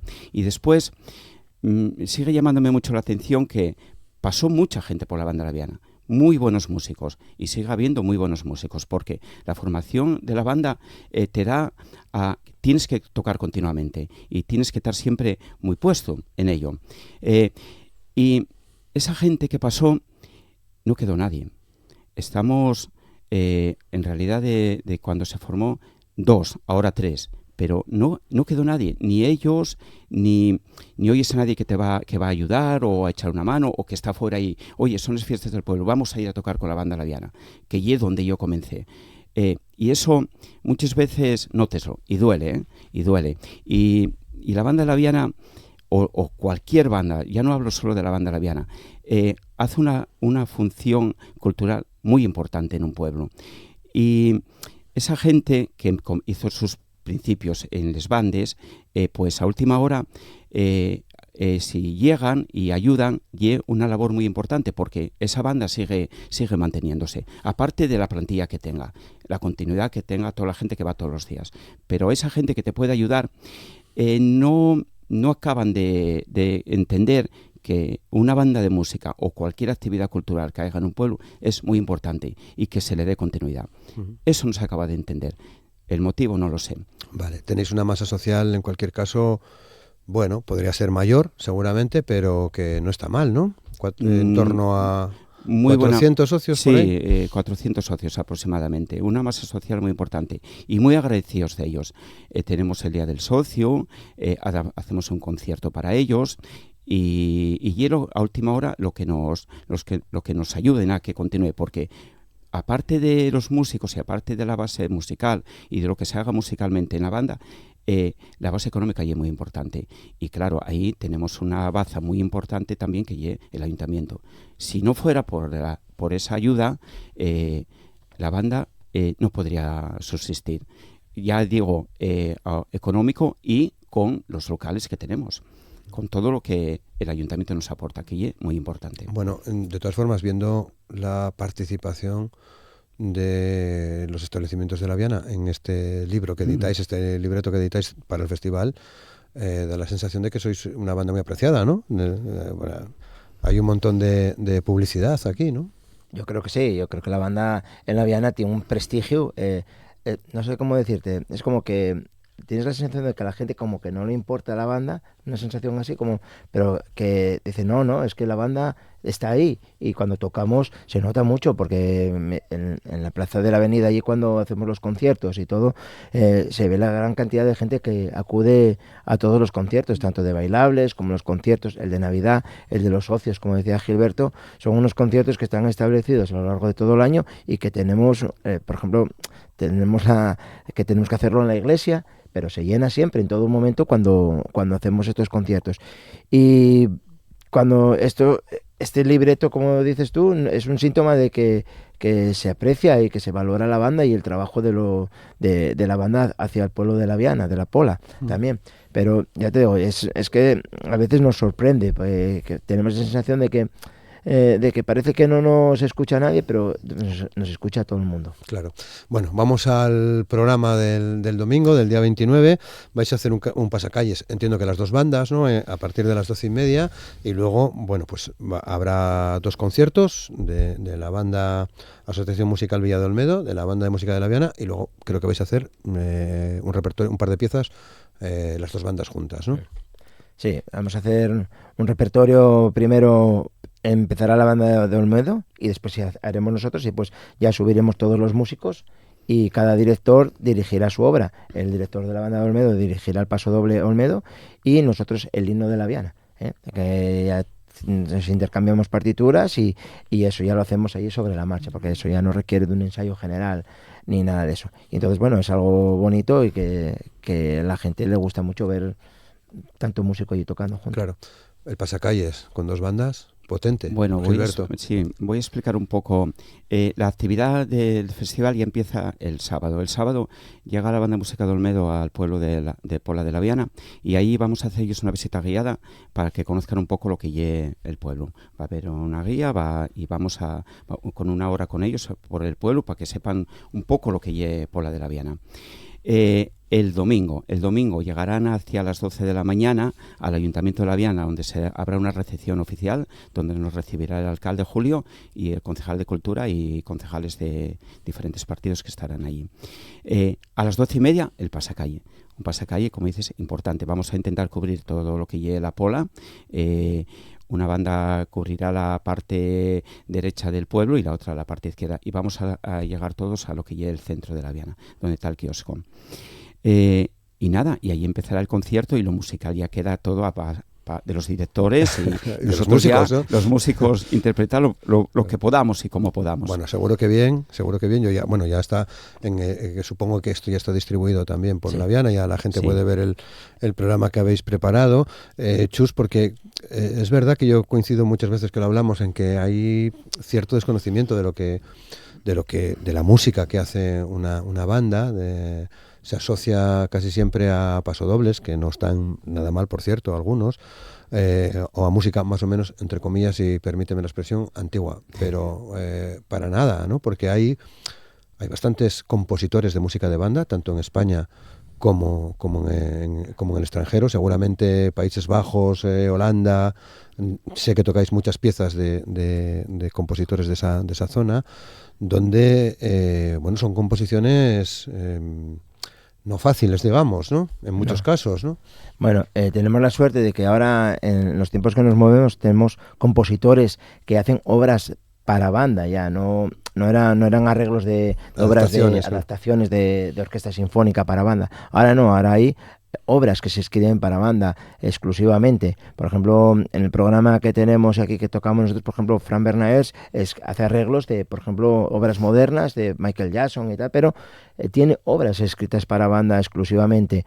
Y bueno, esto da mucha satisfacción porque es un sonido completamente diferente, no es nada adaptado, es ya que el compositor ya quiere un sonido exclusivo de banda, no es el sonido de orquesta sinfónica de cuerda y tal, porque bueno, el sonido de banda es un poco más duro que el de orquesta sinfónica, es un poco más potente, y entonces bueno, cambia un poquitín lo que es lo que son los sonidos por ejemplo, la banda de Olmedo interpreta cosas más bien, el baile de Luis Alonso como tiene ahí en el programa es algo más sinfónico, pero es adaptado para banda. Entonces suena bien, pero es un poquitín diferente. Pero por suerte nosotros ahora intentamos interpretar obras originales de banda y adaptadas por compositores que comprenden cómo suena una banda. Y tenemos de decir que tenemos también un compañero que también nos compone cosas para nosotros exclusivamente, porque por ejemplo el año pasado cuando fuimos a Llanes hemos tocado una marcha de procesión compuesta para nosotros para tocar en Llanes precisamente, y tenemos también para el 15 de agosto 14 otra sorpresa para el pueblo de La Viana. Bueno, sorpresa que tiene que ver con que vais a estrenar algo seguro, ¿no? Sí, vamos a estrenar una marcha de procesión en honor a la Virgen del Otero. Vale. Mencionas Llanes. Llanes es una cita obligada, Gilberto, para la banda de La Viana, ¿no? Habéis encontrado muy buena sintonía con la gente, con las asociaciones, con los bandos de Llanes que organizan distintas actividades a lo largo del año, pero estáis siempre en la procesión de la guía. A lo largo del año 2 o 3 veces estáis por Llanes, ¿no? Sí, la banda creo que desde que se fundó lleva yendo a Llanes, a la guía, y ya nos consideramos casi la banda de la guía, porque tenemos muy buena relación con David, con todos los del bando de la guía, y ya nos consideramos, ya te digo, de casa. Aunque sea comercial, aunque sea un contrato para ir a tocar y para tal, pero ya nos consideramos la banda de la guía. Bueno, de hecho tocáis en la Danza de los Aros, ¿no? Ahí en la capilla, ¿no? De la capilla de la guía. Llegamos el 7, ya... Eso no lo hace todas las bandas, ¿no? Y ya hacemos... No, hay varias... el día de la fiesta, date cuenta que son 4 bandas las que van, y bueno, cada uno hace una cosa, hacemos pasacalles, desfiles, procesiones. El día 7 nosotros llegamos allí, hacemos la procesión nocturna, hacemos el pasacalle, y después el día 8, arriba en el prado de la capilla de la guía, interpretamos la danza de los arcos de guía. Vale. Procesiones hacéis unas cuantas también. Sí, sí. Hablamos de Llanes, pero creo que vais a más sitios, ¿no? Sí, vamos, precisamente también empezamos a ir a Llanes también en Semana Santa.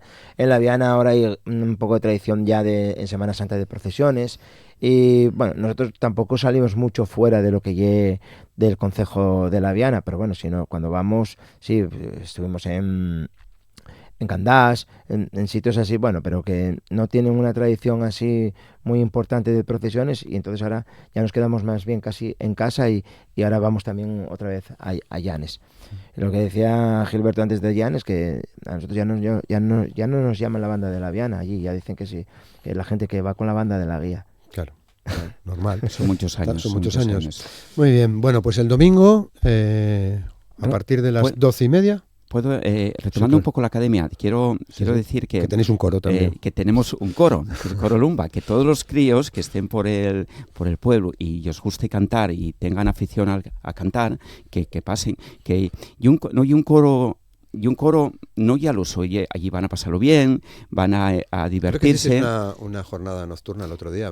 Tenemos un campamento nocturno. Tenemos un campamento nocturno. Y el segundo año que lo hacemos. Y una noche, pero en realidad ya que lo pasamos pipa allí con los críos. Y es como la despedida del curso. ¿Y qué hacemos? Ese fin de curso, ese día, entraban a las 6 de la tarde y estamos toda la noche ahí jugando con ellos y haciendo actividades. Y lo pasan muy bien. Y animo a todos los críos, y no tan críos que quieran acercarse a la banda, que allí tienen las puertas abiertas. Que no lleve un coto cerrado, que lleve del pueblo y para el pueblo. Y para que esa banda siga a través de la historia y que nunca desaparezca, que es lo más importante. Muy bien, pues el domingo en La Viana a partir de las 12:30. Ahí estaréis. Ahí estaremos dándolo todo, como se debe decir. Ahí estaremos todos. Exactamente. Muchas gracias, Gilberto Barbón, presidente de la Banda de Música de La Viana. Chus García, director de la banda. Muchas gracias. Gracias a RPA, gracias a vosotros por venir, por Dios. Publicidad. Gracias.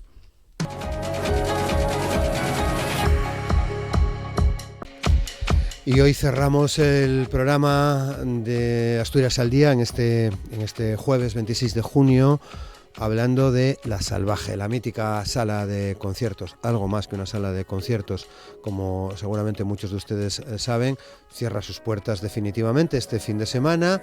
Era algo que ya sabíamos, recordarán que ya hace unos cuantos meses estuvo con nosotros David Cuerdo, que formaba parte de la gerencia de La Salvaje con nosotros, anunciándonos, pues esa decisión que tomaban. Hoy David está de nuevo con nosotros. ¿Qué tal, David? ¿Cómo estás? Bien, muy bien. Buenos días. También está en este caso al teléfono Marcos Flórez, que también forma parte de la gerencia de La Salvaje. Marcos, ¿qué tal? ¿Cómo estás? Buenos días. Hola, buenos días. Muy bien, muchas gracias. Encantado de saludarte de nuevo. Un placer, como siempre, igualmente, poder charlar contigo y con David. Bueno, era algo anunciado, ¿no? Era algo anunciado. Era algo anunciado. No deseado. No deseado. No por eso deja de doler, seguramente. Sí. Cada hora que se va acercando el momento más, y no en esencia, que siempre lo hablamos, pero sí cuando inicias una conversación con alguien que tiene un tipo de relación con la Salvaje, o que la tuvo, pues es inevitable que se te arrugue un poco la voz y la barbilla. Sí. ¿Cómo lo afrontas, Marcos, este momento? Hoy es jueves, seguramente hoy de una manera todavía... Marcos igual no tiene tiempo ni a afrontarlo, porque lleva una semanita... Sí, bueno, es un poco lo que nos ha pasado a La Salvaje, o sea, La Salvaje te atropella con todos los eventos, con toda la programación y todo lo que tenemos, y este cierre está siendo así. Yo creo que hasta la semana que viene no vamos a ser conscientes realmente de todo esto, porque aún hoy estamos totalmente metidos en la vorágine de los eventos que tenemos este finde, y con muchas ganas de que lleguen, y nos estamos agarrando esto para no enfrentarnos, yo creo, a la realidad del lunes.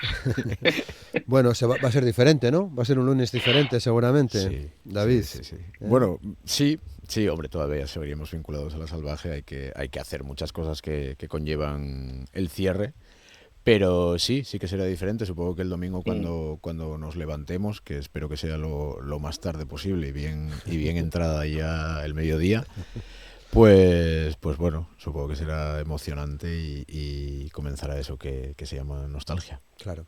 Bueno, fueron los últimos 10 años, si no recuerdo mal, contigo, David, con Marcos, con más gente dentro con un equipo de amigos y amigas gestionando directamente la sala.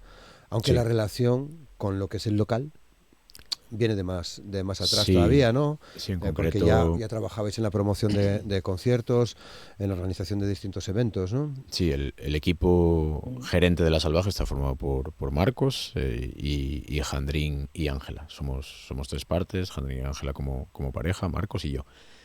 Y sí que es cierto que Marcos, bueno, tanto Jandrín como Marcos como yo teníamos una relación anterior, pues siempre en base a la música y a las barras nocturnas. Jandrín regentaba la Bola de Cristal, nosotros regentábamos la Radio 8, lo que hoy en día es la radio, y Marcos pues era músico local o local adoptivo, porque Marcos es de Cangas de Narcea. Y era el frontman de la banda Pingüino, ¿no? Sí. Y ahí empezó un poco todo la relación y los saraos. ¿No, Marcos? Fue algo así. Sí. Además que no sé qué nos pasaba aquella época, que no sé, la energía de la juventud, juntamos prácticamente lo de la parte vuestra que estabais gestionando con la Radio de Cristal, de hacer vuestros conciertos, nosotros tocando, con la idea de hacer un festival. También justo en esa época nació la idea del Prestoso. Justo, Marcos, sí, empezamos ahí, y seguidamente salió también la idea de hacer una sala. O sea, fue todo seguido y todo natural. Intentamos a veces buscar cuál es el momento cero de todo esto, y la verdad que no lo tenemos claro, no lo tenemos claro. No, esta semana hablábamos, pues eso, con motivo de entrevistas y demás, dónde está el clic inicial, pero no, es lo que dice Marcos. Yo creo que nace de manera natural en, pues bueno, sentimientos afines, inquietudes afines, y muy importante lo que dice Marcos de la energía, porque nosotros casi en 12 meses abrimos una sala y hicimos la primera edición del Prestoso Fest por aquel entonces. O sea, que ya va de 10 años, claro. Sí, 14. En el 14 hicimos la primera edición del Prestoso, pero de hecho lo hablábamos el fin de semana pasado con Marcos, que yo no entiendo cómo hicimos el 2015. Si abrimos una sala y hicimos la segunda edición del Prestoso Fest, yo he hecho la mirada atrás y dices la inconsciencia, lo que decimos siempre, la ilusión y la inconsciencia. Y hicimos producción de algún otro festival. Es verdad, hicimos el Iwan, es verdad. El Iwan, o sea, lo hicimos todo aquel año. Aquel año hicimos la produ del Iwan, la trabajábamos en nuestro trabajo, sí. Claro, sí, porque bueno, vosotros tenéis una vida aparte. Nuestra otra vida, ¿no? Sí, la seria. Tenéis la vida, otra vida, lógicamente, pero claro, fueron... ¿Cuántos conciertos? No sé si tenéis hecho ese cálculo. Oficial no, sería ponerse a contar el Excel, pero una media de unos 100 eventos al año. Al año, sí, durante más o menos. Durante 10. Sí. Con un criterio que yo estoy seguro que os lo han dicho durante durante estos últimos días, seguramente, durante las últimas semanas, o durante los 10 años, porque creo que es bueno decirlo, ¿no? El criterio musical que habéis seguido, que teníais uno, ¿no? Seguramente el vuestro, pero que compartía un montón de gente, ¿no? Que tuve la oportunidad de ver a grupos muy potentes en estos últimos 10 años, ¿no? Sí, supongo que... Grupos solistas... sí, proyectos en general. Proyectos en general, ¿no? Supongo que se creó una marca salvaje, una manera de elegir y una manera de hacer las cosas. Pero bueno, realmente, o sea, la salvaje es que nace porque veíamos que lo que nosotros buscábamos o lo que a nosotros nos interesaba no estaba. Entonces también nace de ahí, no es que quisiéramos replicar algo que ya veíamos, fuésemos a sitios, sino que la salvaje nace de la necesidad de no ver en Oviedo, no ver en la ciudad algo que nos gustaba y que veíamos que bueno, en otros sitios sí se podía dar, y grupos que no pasaban por aquí también, con el festival. Eso que dice Marcos, creo que es como el común denominador de todos estos proyectos que estamos hablando. Como que si vemos que algo falta o que queremos que exista, en vez de quejarnos, solíamos liarnos la manta a la cabeza. Si nos vamos a las cenizas, pues eso, la Bola de Cristal, la Radio 8, que en aquella época nosotros que éramos herederos, por decirlo de alguna manera, del Movie, del Monster o del Chanel, veíamos que eso tocaba su fin, pues decidimos crear y en cuanto eso funciona vas creando un caldo de cultivo, vas creando un interés en la gente. Es como, antes de quejarse vamos a intentarlo. Claro. Y eso nos retroalimentó a nosotros mismos, pues ese paso natural del bar musical, porque nunca fuimos hosteleros ni nunca lo seremos, pasamos a la organización de conciertos con algo ya creado, que provocaba pues que la gente acudiera y cambiara un poquitín el ciclo de la ciudad junto con otros agentes culturales de la ciudad que son importantísimos, que nosotros no creamos la dinamita tampoco. Bueno, habéis enganchado a vuestra generación, pero a otras también, ¿no? Porque acabas de mencionar... Ya lo noté en tu rostro. Claro, es que acabas de mencionar un trío de ases, ¿no? El Movie, el Chanel y el Monster en Oviedo, que, claro, la nostalgia normalmente suele ser un poco traicionera y nos hace recordar aquellos tiempos, ¿no? Pero es que fuimos muy felices. Total. No solamente en esos bares, sino que luego enganchamos en La Salvaje. Y estoy seguro, Marcos, que así lo notasteis, ¿no? Cómo había varias generaciones en torno a La Salvaje, ¿no? Sí. Además que ahora mismo nos hemos mal acostumbrado a los últimos años que ha vivido Oviedo a nivel cultural y a nivel de iniciativas y a nivel de espacios, pero en aquella época era una época, digamos, bastante oscura a nivel de conciertos y a nivel de espacios. Veníamos además de la gran crisis del 2008, que cerraron muchos de estos locales. También se llevó consigo pues también a la radio, a la bola, y aquella época que cerraron tantos, ¿no? Que fue como un cambio total. Y veníamos del Oviedo no suena, que también lo recordaréis, que se manifestaban los músicos porque no había donde tocar en Oviedo. Y antes de La Real. Joder, claro. Con los Ramones, con Iggy Pop, con los Planetas, con los Flechazos, en fin. Claro. Sí, perdona que te cortaba, Marcos. No, que fue un cambio y yo creo que empezó para mí un nuevo Oviedo en lo cultural y sobre todo en lo que tiene que ver con la música. Abrimos casi a la vez la Lata de Zinc, que abrió unos meses antes que nosotros, y además con aquella época que estaban José y Pablo, con los que tenemos muy buena sintonía y amistad.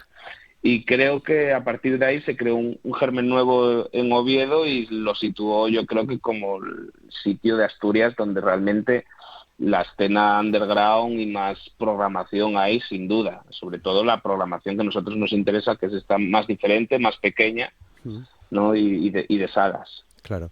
Bueno, tanto es así que como nos quejamos habitualmente, ¿no? Se hace poco, pero hay fines de semana en que tienes que elegir. Sí, justo. Entonces lo que hacéis vosotros en La Salvaje, o otras programaciones en La Lata, o en el Albéniz, Acapulco, aquí en Gijón, otros el Tizón, que también, por cierto, anuncia su cierre. Hace unos meses, justo lo comentábamos ayer, coincidió en la ciudad de Oviedo La Plata en La Salvaje, Panda Bear en Cuivi Almacenes, The Bell Rise en Gong y Repion en Tribeca. Para una ciudad como Oviedo. Tú miras, y había gente en todos. Y había mucha gente en todos. Claro.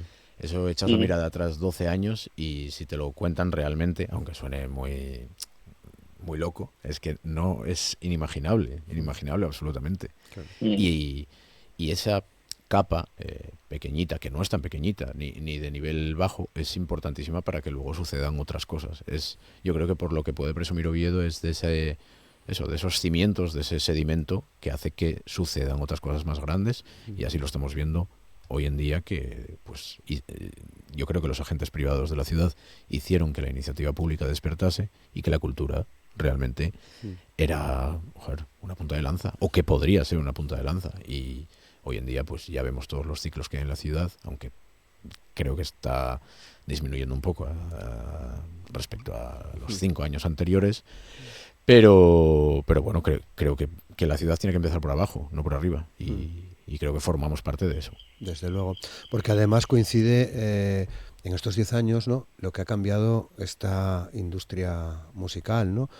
Como sabéis, vienen muchos músicos, algunos de vuestra mano, por cierto, al programa. Esa defensa de la sala, de los conciertos en sala, de la sala pequeña, de la sala mediana, ¿no? La verdad, antes, como nosotros decimos. Claro. Y cuesta mucho. Es verdad que luego entiendo que hay mucha satisfacción cuando colgáis el cartel de no hay entradas, que en vuestro caso en La Salvaje era bastante habitual. Había que estar muy al loro, ¿no?, de lo que traíais. Sí. Pero cuesta, ¿no? Ha sido un trabajo arduo durante 10 años. Sí, es recoger la semilla del trabajo. Di, Marcos, que como no tenemos la cara, entra no, que sí, que además que nosotros lo vamos viendo y estos días hablamos que hay algo que a nosotros nos produce mucha satisfacción, que es que tenemos ya ese punto en el que podemos, digamos, arriesgarnos cada vez más cuando confiamos en un proyecto, porque la gente confía en nuestro criterio y en nuestra programación, y cosas que fuera de La Salvaje no funcionarían simplemente porque el proyecto es muy desconocido, y pues bueno, al estar arropada dentro de nuestra programación la gente confía y funciona, ¿no? Y la verdad que ya no tenemos, que al principio nos ocurrió, o sea, de ir 4 personas a un concierto. Eso ya no ocurre en La Salvaje, y eso es muy satisfactorio, porque viene gente de muchos sitios y de muy lejos y llega a una ciudad donde no conoce, no ha estado en su vida, no sabía ni situarla en el mapa, y de repente tiene a 50 personas. Claro. Y eso es muy satisfactorio. Bueno, hay bandas y hay bandas de carácter nacional que han crecido con vosotros. Sí. En La Salvaje, ¿no? Sí, yo creo que tenemos 10 años con varios paralelismos destacados, por decirlo de alguna manera. Creo que es importante, por una parte, destacar el apoyo a las bandas asturianas, o tanto el apoyo, simplemente viajar al lado de ellas, de los proyectos asturianos que nos resultan interesantes, que puedan tener un lugar donde presentarse con unas condiciones y un trabajo de apoyo importante. Y luego, como tú bien dices, pues sí, hay nombres que creo que les debemos mucho, o que nos debemos mucho mutuamente, y que sí, ha sido un viaje en paralelo. Pues por ejemplo, nos viene a la mente gente como Calavento, como Yo Crepúsculo, como Mujeres, no sé.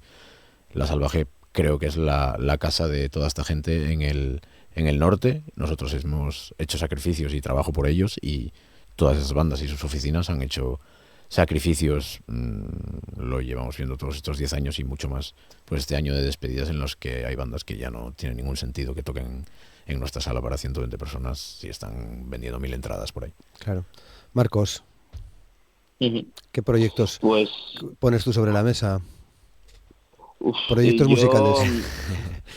Musicales, o sea, a mí lo que dice David de haber ayudado proyectos en los que creíamos, siempre tenemos el ejemplo de Calavento, que es una banda a la que tenemos muchísimo cariño, que ya llena salas muy grandes, ya es cabeza de cartel de festivales, y la primera vez que vinieron al Salvaje, un domingo, metieron 7 personas.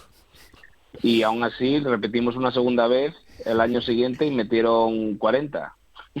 Y aún así, pues ya el siguiente hicieron sold out, ¿no? Al final también eso te lo agradecen. Y bueno, los Carolina Durante, que mira ahora dónde están, y también hicieron su Salvaje. Novedades Carmiña en su momento. Es que hay muchos el Matón Policía Motorizado, quien le tenemos mucho cariño también como banda extranjera, que luego yo creo que cogieron el testigo Las Fin del Mundo, no sé, la escena argentina siempre nos acompañó bastante. Vale. También. ¿Y a quién os hubiese gustado tener y que no fue posible, David? No lo sé, yo una banda, sin irme a nombres grandes, pero una banda que tenía muchas ganas de traer a La Salvaje y que no pudo ser, son Palmeras Negras, un proyecto nuevo de Almería, si no me equivoco, que justo les teníamos como para el 13 de junio, y bueno, la logística era muy complicada y al final no salió. Y luego nombres grandes, pues. Y creo que hay una banda que nos hubiera hecho ilusión y se tanteó, porque encima hay amistades, y mañana viene uno de esa banda. A tocar, que es un Mantarray. Claro. Que también había ahí una parte emocional de Asturias, y bueno, es difícil reunirlos, y es difícil que toquen. De hecho, les cuesta en Gijón, hacen uno cada X años, y José le estuvo, mañana está Nacho. Y bueno, ese tipo de bandas que hay gente que cuando se piensa, bueno, que vas a decir una banda, vas a decir Bruce Springsteen, no, o sea, las bandas que a nosotros nos tocan la patata de una manera emocional, y además con las que tenemos esa relación. No, también nos ocurría cuando venía Nueva Vulcano, que siempre le decíamos a Ina, que es una banda mítica, algo de, oye, cuando os juntéis, venid por aquí, y bueno, siempre estaban esas ideas locas en el aire. O cuando New Raymond les decimos que a ver si se juntan Maddy, que por qué no vienen a La Salvaje, son Que también estuvieron, ¿no? Ese tipo de cosas. Denis Ramón sí, sí. Madino, yo creo que en Asturias nunca estuvieron, No, creo este no, fin de semana estuvieron. pasado por Madrid, yo creo, pero no. Bueno, el caso es que hoy tenéis a Pumuki, Eso es, hoy a las 8:30, sí, cerramos el círculo emocional ahí, penúltimo concierto, que fue el segundo concierto. que fue el segundo concierto de La Salvaje, y el viernes 27, que creo que no hay entradas desde el minuto día 3 que se eso pusieron es, a la sí, venta, sí. vais a cerrar con Nacho Vegas. Sí, la gran broma final. La gran broma final. Yo no escogí esa canción, para despedirme y para dedicarla a La Salvaje y a vosotros particularmente, luego la escuchamos, ¿no? Pero que bueno, todo un lujo. Sí, un lujo, estamos súper agradecidos y bueno, queríamos hacer algo especial, nos exprimimos un poco la cabeza y realmente las tres partes de Los Salvajes coincidíamos en que podría ser algo relativamente factible dentro de la dificultad, porque no tiene sentido que Nacho Vegas toque en La Salvaje hoy en día. Y bueno, hablamos con Nacho en confianzas. Primero eso, por saber si tenía sentido, luego ya con la oficina y todo facilidades, ¿no, Marcos? Sí. Y se alinea, fue de estas cosas que se alinean los astros, o sea, que coincidió la fecha, porque nosotros, o sea, pensábamos en que tocase antes de cerrar, pero que fuese el último concierto, de hecho ya fue como guau. De hecho ya dijimos... Estaban en el proceso de grabación del nuevo disco y nos dieron esa fecha y dijimos, joder, perfecto. Cerrado. Bueno, y hay otra cosa, hay un chimpún anunciado para el domingo a las 2 de la tarde. Marcos, te dejo los honores. Sí. De hecho, el último concierto es que queríamos que fuese el de Nacho, pero una fiesta más el sábado, básicamente el sábado va a abrir La Salvaje. Y ya esta fiesta queríamos, disfrutarla y disfrutar con toda la familia Salvaje, y esta fiesta en la que habrá música en directo, en la que habrá sorpresas, pero no es una fiesta de entrada, es una fiesta para ir. Además abrimos desde el Bermú, abrimos ya en sesión Bermú, y hasta el cierre del cierre, o sea, ahí no va a haber más. Ese día, cuando se eche la llave ya no hay vuelta atrás. Y nada, y bueno, hemos hablado con diferentes artistas, amigos de la casa, hemos hablado con gente y bueno, quieren pasarse a despedirse. Yo creo que van a sonar canciones, vamos a cantar juntos, van a pasar gente a pinchar.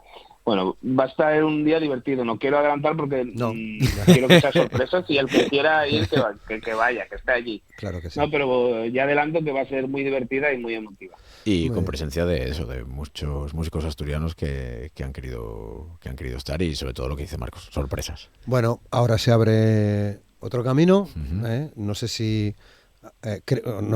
sé que hay nuevos planes, no sé si idénticas estrategias, que es la canción que hemos elegido de Nacho Vegas en honor a todo este tiempo, a todo lo bien que le hemos pasado en La Salvaje.